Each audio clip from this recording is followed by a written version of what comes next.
नमस्कार. गोदाई किचनमध्ये सगळ्यांचं खूप खूप स्वागत.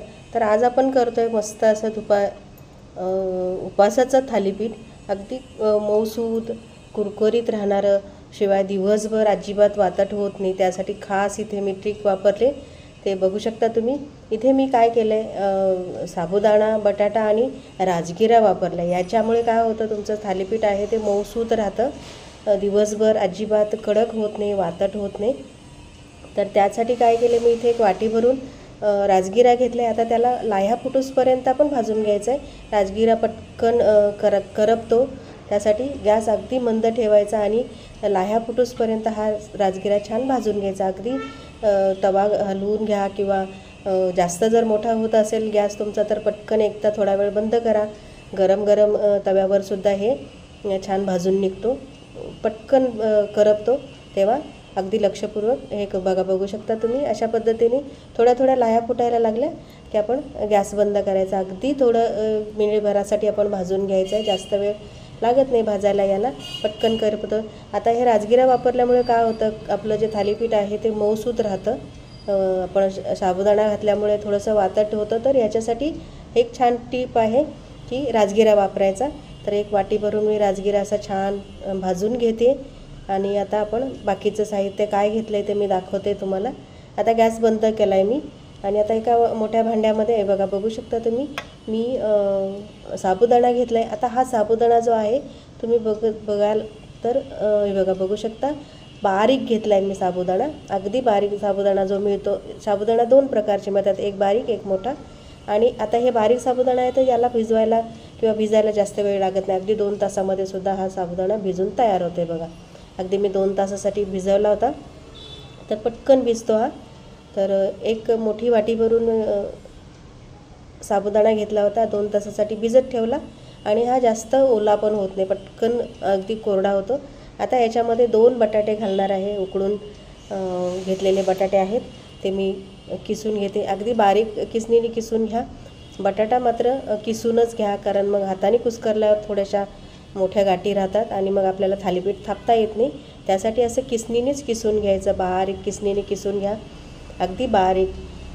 हे बघू शकता, एक मी 2 बटाटे घेणार आहे, किंवा तुमचा साबुदाणा ओला होतो तोपर्यंत घ्या. एका बटाट्यामध्ये तुमचा साबुदाणा ओला झाला तर एकच बटाटा वापरा. तर आता मी फक्त इथं मिरची वाटून घेतली, याच्याबरोबर तुम्ही जिरेही वापरू शकता. चवीपुरतं मीठ घालायचं, आणि एक वाटी भरून लहान वाटी भरून मी शेंगदाण्याचं कूट आहे ते घालते. हे कूट मी नेहमी घरात बनवून ठेवते आणि याची साल काढत नाही.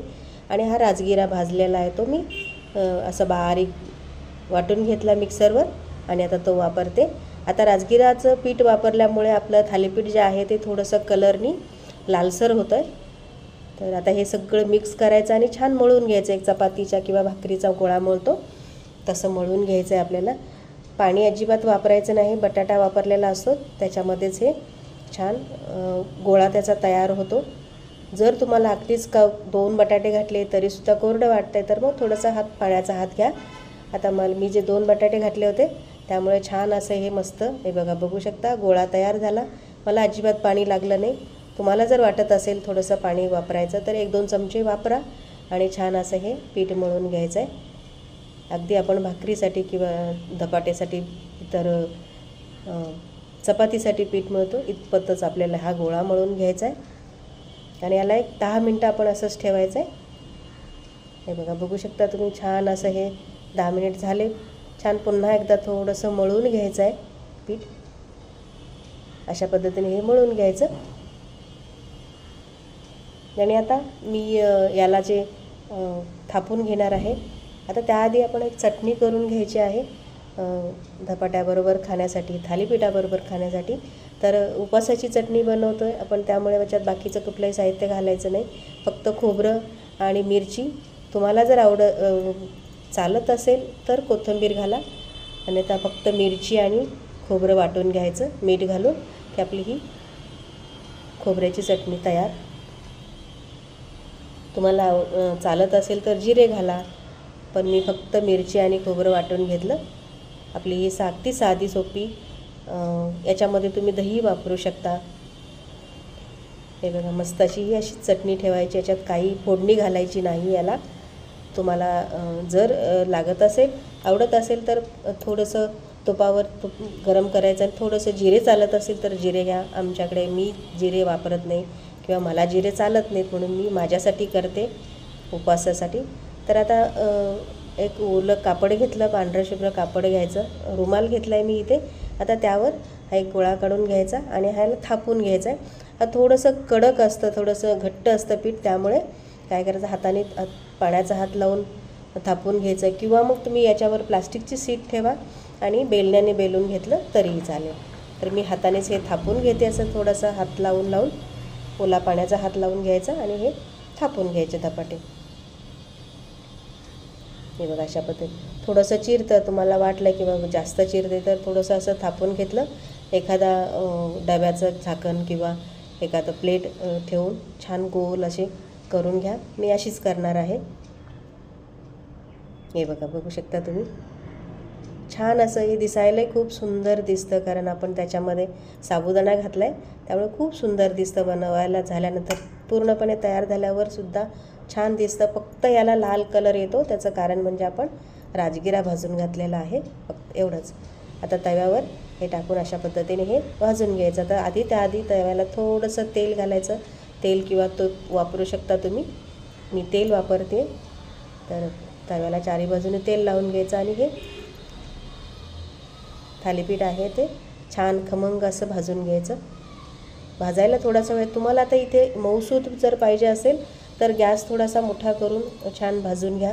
जर तुम्हाला कुरकुरीत थालीपीठ पाहिजे असेल तर तेल टाकून थोडं जास्त वेळ गॅस कमी करा आणि जास्त वेळासाठी भाजून घ्या, म्हणजे अगदी छान मस्त कुरकुरीत हे.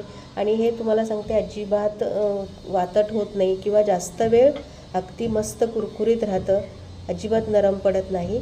त्या चवीला एकदम भारी लागतं.